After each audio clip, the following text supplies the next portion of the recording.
Está começando mais um episódio de Cuidar do Educador. Leveza, né, Júlio? Leveza, tranquilidade, riso frouxo. Isso que não tinha uma piada ainda, né? Riso frouxo. É. É isso, né? A vida é isso, né? É encontrar bons momentos para dar risadas. É verdade, é verdade. A gente está chegando com mais um episódio aqui. Eu acho que eu diria diferente. Ah. Usar os momentos para dar boas risadas, porque às vezes a gente não tem bons momentos e dá para rir também. O episódio com o Abrão, você vai dar boas risadas no nosso episódio verdade. com o Abrão. Vou dar uma procurada ali na nossa playlist para escutar, que tá muito legal, que a gente fala de comédia. Enfim, é mais um dos temas que a gente toca por aqui. A gente toca em diversos temas que fazem sentido nessas relações de pessoas com mais idade, pessoas com menos idade. E hoje o Júlio chegou aqui com uma proposta que eu acho que vai ter uma conversa bem leve também sobre isso. Como é que se diferencia uma criança de um adolescente? Ou quando é que uma criança vira adolescente? Porque eu tenho certeza que tem cuidadores, pais nesse momento nos ouvindo, passando por esse círculo do inferno de Dante que é a adolescência. Em muitos casos, né? Em alguns casos não é tão... São menos terroristas. Menos terroristas. Os meus pais dizem que eu e meu irmão fomos adolescentes difíceis. E eu não me lembro assim. Minha memória é diferente. Mas, segundo eles, nós fomos adolescentes difíceis. Sabe? Lá em casa fomos opostos. Eu era o deprimido e o meu irmão o eufórico. Então tinha preocupação nos dois extremos. Tá. Um que era quieto demais e o outro que não parava em casa. Então nós éramos dois e tinha esses opostos. E com os teus filhos? Eu acho que é meio parecido, como foi com o meu. Um é mais quieto, mais dentro de casa, assim, e o outro não para de ir em festa. Um é mais, assim, envolvido com as coisas dele, dentro de casa. Claro que ele sai e tal, mas e o outro é mais... é um cara da porta para dentro, e o outro é um cara da porta para fora. Se ele puder estar na rua, é melhor. Tu vê, né? E o que será que define isso? Porque eu era assim também. Eu fui um adolescente da porta para dentro. Eu sempre fui um cara que gostou mais de ficar ali no computador, lendo e tal. E o meu irmão não. Meu irmão sempre com muitos amigos, sempre fazendo coisas na rua. Engraçado isso, né? Porque na mesma família, né? Na mesma casa. Na mesma casa, com os mesmos pais. Os mesmos pais, né? Tu vê só. Então, muito do que acontece no nosso desenvolvimento não está diretamente ligado ao pai e à mãe. Não tem nada a ver. Não tem nada a ver, mas tem. Mas há certas características independem do pai e da mãe. A gente tem isso, né? O pai e a mãe podem piorar ou melhorar coisas da gente, como é o que todo mundo já sabe, né? Bom, mas a colocação é a seguinte, Arthur: qual é a diferença de criança para adolescente? Eu queria te dizer o seguinte: eu acho que a grande diferença é o seguinte, que a criança não tem a preocupação qual é o sentido da vida. Ele não faz uma equação na cabeça, natural, né, de se o prazer vale o esforço. E o adolescente, não.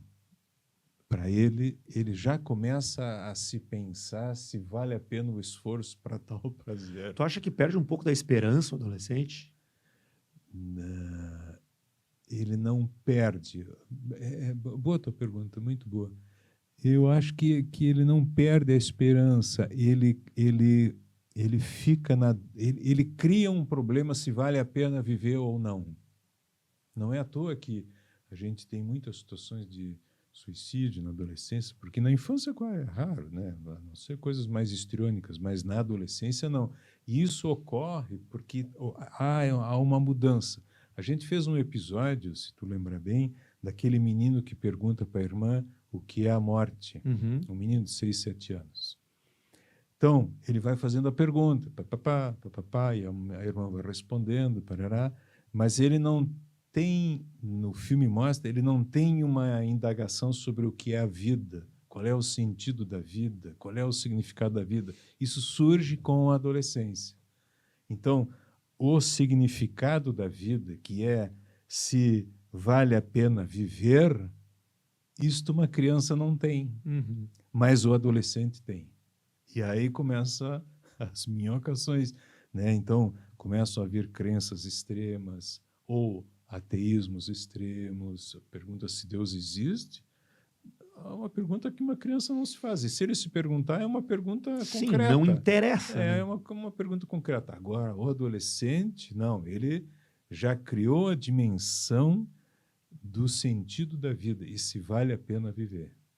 Uma criança não tem a pergunta se vale a pena viver. Claro que vale, eu estou brincando. Eu estou brincando, está ótimo. Já o adolescente, ele não tem mais isso. Ou ele ganha uma outra dimensão. Ele perde essa e ganha outra. Né? Ele perde o lúdico, espontâneo e vivaz e entra na ambiguidade. Pois é, eu acho que talvez o adolescente passe a ver o mundo como ele é, né? E talvez a criança veja o mundo como ele pode ser, sei lá, de alguma maneira assim, enxergando mais cor, assim, né? Ou com uma inocência que ainda não foi pro saco, né? Porque eu fui um adolescente assim, como tu tá descrevendo.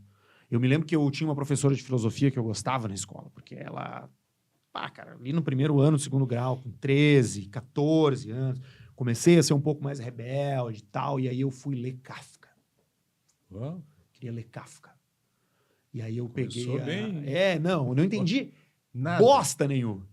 Mas eu li o Kafka, eu li a Metamorfose. E eu me lembro que eu deitava no meu quarto com o meu livro pocket do Kafka, capa vermelha, com a foto dele, assim, nunca vou me esquecer. E tinha os dois, né? Tinha a Metamorfose e o Veredito, eu acho, que é o nome do livro, não lembro. E eu li o Kafka e tal. Então, comecei a ver com mais dureza um pouco a vida. Eu acho que tu falou uma coisa interessante, mais melancólico mesmo, assim, Isso, né? isso. E a Claro, criança quer brincar, né, cara? O mundo ela é um não- playground, né? a criança não tem nenhuma perda emocional. O adolescente tem a perda da infância. Tu vê que eu me lembrei. Eu li. O livro que me marcou na adolescência foi O Lobo da Estepe, do Hermann Hesse. E para ti, tu te introduziu a leitura com o Kafka, vamos dizer assim. Né? Claro que outros livros, mas esse Sim, mas esse é marcante. esse é marcante. É engraçado, a gente tem livros de preferência.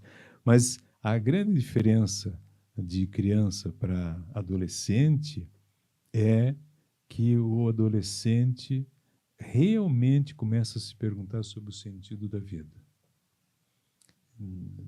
E ele tem que ter essa resposta. E ele tem muitas perguntas sobre esse assunto. Professores de filosofia sabem bem disso. Né? São aulas inquietas, são perguntas e desafiadoras e uma sensação de que a coisa tem que ter um sentido, tem que ter uma organização, tem que ter uma coisa de fundo, tem que ter uma verdade oculta. Mas essas questões, claro que os adultos têm, mas na adolescência ela é mais imperiosa de ser respondida. Então, quantas e quantas vezes os grupos de adolescentes se reúnem, ou para beber, mas ficam discutindo a vida, ficam discutindo o pai e a mãe que tiveram. Viram comunista. Viram comunista, ou nazista também. Mas a gente se reúne em grupos da noite ou de dia mesmo para falar sobre o sentido da vida, mesmo que indiretamente. Então é muito bonito isso, porque quando eu me dei conta, né, eu lendo e tal, né, vendo que a parte boa de a gente ter um filho pequeno é que a gente não precisa lidar com esse assunto com os filhos. É simplesmente uma questão de organização espaço-temporal. A rotina da casa, ir para a escola, cuidar, e aí eles querem que a gente lê, tem o Papai Noel, tarará. Não tem grandes enigmas. Mas a adolescência, quando vem, ela impõe para a gente, como adulto, cuidador, os enigmas dos nossos filhos. E que, quando uma criança pergunta se Deus existe, a gente fica embananado para responder. Mas um adolescente não pergunta se Deus existe. A pergunta dele é se faz sentido viver. Sim. Né? E isso tem áreas de dramaticidade em muitos momentos. Muitos momentos, assim, tem muitos adolescentes que estão sofrendo, só que não aparece esse assunto. Aparece como se fosse não querer estudar, aparece como se se colar num namoradinho, numa namoradinha, ficar sem saída, trancado dentro do quarto, não querer sair.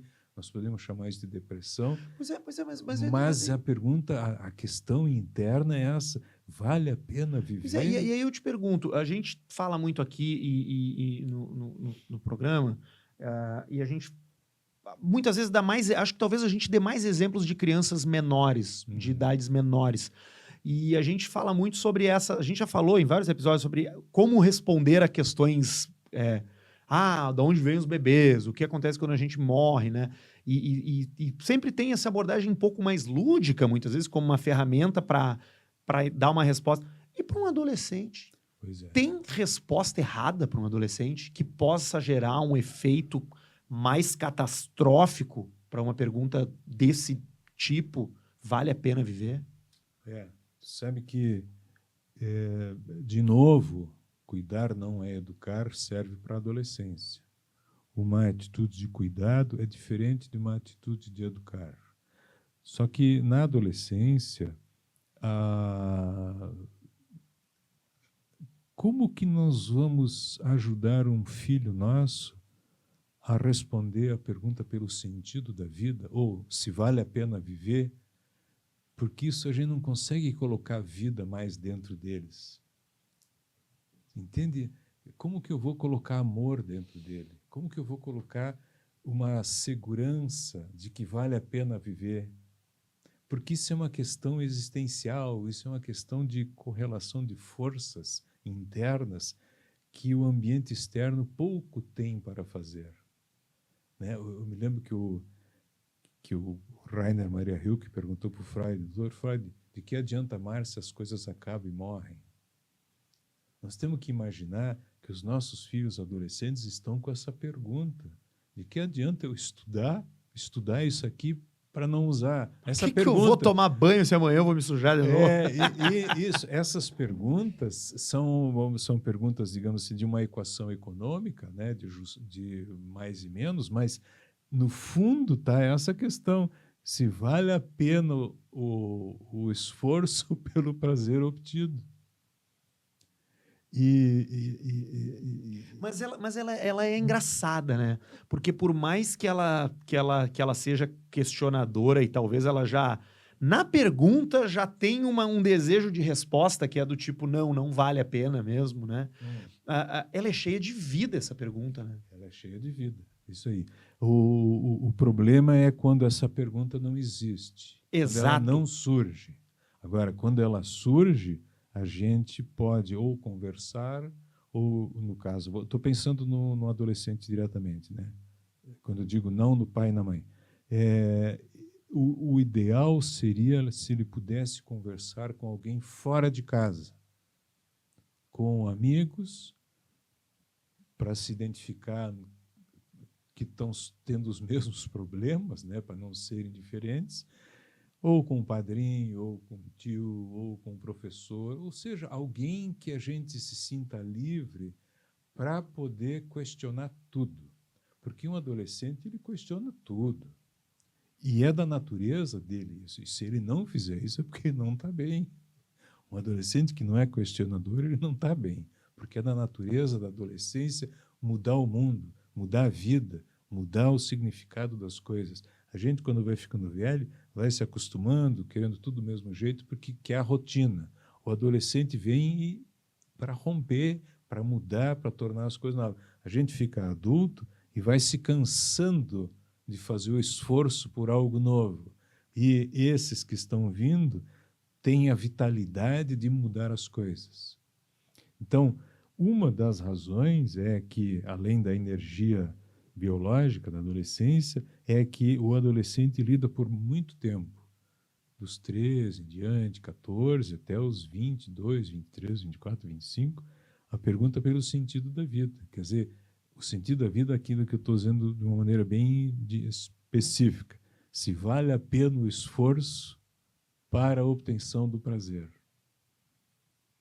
Né? Quer dizer, essa equação, quantos que a gente diz que eles são assim, eles são preguiçosos, eles não querem fazer nada, Sim, não quer eles nada com não nada. querem nada com nada, não querem nada com nada por causa disso, porque eles estão nesse jogo de força cerebral, emocional, para fazer essa equação valer a pena. Isso é muito angustiante para os pais. E para eles também, os adolescentes também. A gente vê eles andando nas praças, nas ruas, parece que a vida... Eles não têm uma preocupação, não é que eles não têm uma preocupação, eles estão construindo uma equação entre se o esforço vale a pena para a obtenção de prazer. Tu aplica isso na vida profissional, pô, a gente tem que trabalhar, para quê? A gente tem que... para quê? Estudar matemática, para quê? Esse para quê é esse jogo de interforças entre a dedicação e o ganho obtido. Se vale a pena a gente se dedicar a uma menina, a um menino, para quê? Depois ele vai me largar. Enfim, isso a gente pode aplicar em tudo na vida, né? Então, a diferença da criança para o adolescente, né, assim, do ponto de vista central, claro que tem outras diferenças, mas do ponto de vista central, para mim é isso, é que o adolescente começou a entrar na vida e perguntar se vale a pena viver. E uma parte da adolescência é tentar achar um jeito de perceber que vale a pena. E aí a tua pergunta volta para os pais. Como que os pais vão poder ajudar os seus filhos a tolerarem o tempo de construção do sentimento de que vale a pena viver? Porque os pais já têm esse sentimento. Ou não têm, mas a maioria tem, vamos dizer assim, né? Mas eles precisam de uns 5, 6, 7, 8, 9 anos para poder configurar vale a pena viver. Até então, é muita ação, muito ato, muito revolta ou não e tal, mas o período da adolescência que é angustiante para a gente como pai e mãe é o final dessa configuração, vale a pena viver. E a gente tem que torcer que eles cheguem no final com o vale a pena. Sim. Porque se eles chegam não vale a pena, aí a coisa é complicada. Quando eu digo que essa pergunta e que esse conflito ele é cheio de vida, é porque a ausência de vida é o nada, né? A ausência de vida não é a solução de algo, porque ele simplesmente não há. Não existe. Tu não vai sentir o alívio da dor, porque o alívio presume que tu possa aproveitar o alívio, não tem alívio, né? Então, acho que quando há esse questionamento, quando se faz essa pergunta, na verdade, tu tá conseguindo não ceder ao nada, né? Não ceder ao nada. Então, é muito importante que eles possam reclamar. Sim. É muito importante que eles possam verbalizar, bater a porta. É muito importante que eles possam transmitir a ideia da indignação. É muito importante que eles possam construir uma ideia de identidade e que ela possa ser acolhida pelo ambiente. O Winnicott tem uma frase longa, mas é mais ou menos assim, que uma escola ela tem que ter paredes suficientemente fortes para acolher as pedradas e as marteladas dos adolescentes, para que essa ideia de que vale a pena o esforço depois se configure numa formatação de um sentido da vida, aonde a gente possa ficar de uma maneira mais constante de que faz sentido viver. O que faz sentido viver, assim, é um interesse maior na vida e na existência do que na não vida, sim, como tu disse. Né? Kierkegaard dizia assim, que quando a gente nasce, a gente já nasce caducado. E que a gente tem que ter uma força interior capaz de transformar a morte própria em vida própria. Né? Então, A gente tá assim no cotidiano mesmo, o tempo todo pensando, eles vão se atrapalhar, eles não conseguem ver, eles são atrapalhados, mas a gente tem que perceber que tem um sentido de existência que tem que ser construído. Além de tentar, digamos assim, ser pai e mãe, nós temos que ser generosos com eles para que eles tenham o tempo suficiente e um espaço interativo para falar sobre, falar ou escutar se a vida vale a pena. A vida vale a pena, Arthur? Vale, né?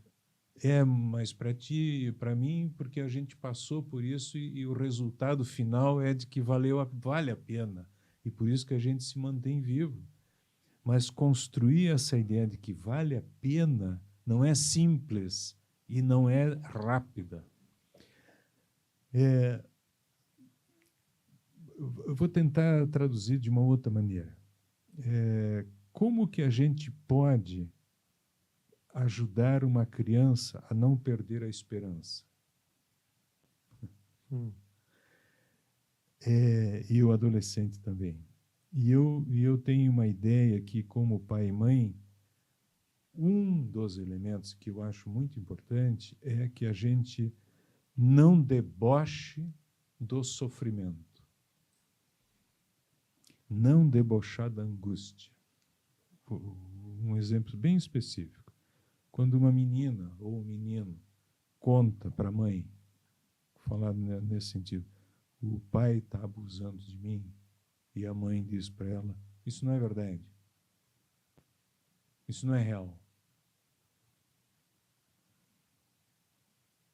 O sentimento de abandono que uma criança tem ao estar, primeiro, sendo abusada. Segundo, não ter ninguém para protegê-la, antes de protegê-la, não ter ninguém que acredita nela, porque ela está dizendo a verdade, isso faz com que uma criança perca a esperança de que vale a pena pedir ajuda e de que vale a pena viver, porque eu não tenho ninguém por mim. Eu estou dando um exemplo radical, difícil. Mas a gente pode pegar outros. Um até que me foi dito ontem. Uma menina de 8 anos tem assim muito cuidado com o cabelo, tem muita preocupação com o cabelo, e estava lá se embananando com o cabelo, se vai de tiara, sem tiara, se prende, se bota, sei lá o quê. E aí a avó estava ajudando a menina, e aí a avó disse algo mais ou menos assim, se tu não for de tiara, tu vai ficar muito feio e ninguém vai querer brincar contigo. E a menina se assustou com aquilo. Aí ela foi para o pai. Pai, a avó disse isso, isso, isso. Aí o pai, por sorte, um homem cuidadoso, pegou a menina, foi falar com a avó, que no caso é a mãe dele, disse assim, mãe, tu disse isso para fulana? Não, eu não disse isso. Aí o pai disse assim, mas a fulana não mente. Quem conhece a mãe? Aí ela disse assim, não, mas ela está inventando essa história. E o pai disse, eu acho que ela não está inventando. Tu, além de estar mentindo na minha frente para tua neta, tu disse para ela uma inverdade, que é que ela vai ficar feia e ninguém vai brincar com ela. Isto não é verdade, mãe. Tu não pode dizer isso para minha filha. Tu quer dizer isso para ti, tu diz, mas para minha filha, não. Qual é a consequência disso? A consequência é que esta criança percebeu de que ela pode dizer a verdade, que ela não vai ser debochada, e que o outro adulto que tentou mentir foi desmascarado. Foi desmascarado. Tu entende? Agora, tu imagina se o pai disse para minha filha, para a filha dele, olha, minha filha, deixa assim, a tua avó não sabe o que está falando, não dá bola, não sei o quê. Mas, pai, ela disse que ninguém vai brincar comigo. Não, mas claro que vão brincar, não dá bola. Esse deixa para lá e mantendo a mentira é uma maneira que a gente tem de tirar a esperança de uma criança. E isso na adolescência também acontece muito. Quando a gente não consegue conversar realmente e a verdade das coisas que estão acontecendo, isso dá uma sensação para o menino, a menina, de que nós não estamos nem aí. E se nós não estamos nem aí... De que vale, né? De que vale a pena viver se não tem alguém por mim. Eu não estou dizendo que a gente não possa imaginar que, às vezes, os adolescentes contam histórias para se vitimizar. Não é isso que eu estou dizendo. Eu estou dizendo que, e mesmo assim, a verdade tem que ser esclarecida. A verdade sempre tem que ser esclarecida. A verdade é o alimento mais saudável que uma mente precisa. A verdade, ela é que nos dá a organização de que vale a pena. É engraçado isso, mas a verdade alimenta a alma. Quando a gente, como cuidador, menospreza, debocha e faz pouco caso, o que pode acontecer é que essa criança ou adolescente vai achar outros caminhos, o que também é bom, mas, ao mesmo tempo, ele pode querer e talvez necessite ficar adulto antes da hora. E aí o processo de elaboração do sentido da vida fica ofuscado por ter que se adaptar rapidamente à realidade. Então, a diferença de criança e adolescente, basicamente, né, claro que tem muitas coisas, mas eu vou dizer assim, as crianças não se perguntam pelo sentido da vida, se perguntam pelas coisas. Deus existe, não existe? Como é que as crianças nascem? O adolescente, ele se pergunta se vale a pena viver. E se vale a pena a equação esforço com recompensa, sistema de bem-estar e coisa assim. E para a gente fechar essa equação e ela fazer algum sentido que vale a pena, leva alguns anos. Espetacular. Ah, é? Gostei muito do papo de hoje. Tá muito bom. O sentido da vida não é simplesmente o sentido do cosmos, Sim. A direção do cosmos. Isso faz parte da construção linguística, ficcional. Sim. É uma alegoria. Né? Mas agora, do ponto de vista psicológico, né, essa equação, se vale a pena o esforço, é uma equação. Não é que o adolescente pensa isso, né? Ele vive isso. Quando ele diz vale a pena estudar, é essa a equação. O esforço vale a pena para a recompensa, porque ele não enxerga a recompensa. Então, ele tem que ir gradualmente construindo essa junção de que faz sentido, vale a pena e que a vida, nesse período em que a gente está aqui, a alegria é melhor do que a não-vida. Sim. Muitas pessoas não conseguem fazer essa passagem de que a alegria é melhor do que a não-vida. Até a tristeza é melhor do que a não-vida. Né? A tristeza, claro, porque a tristeza me ajuda a pensar. Né?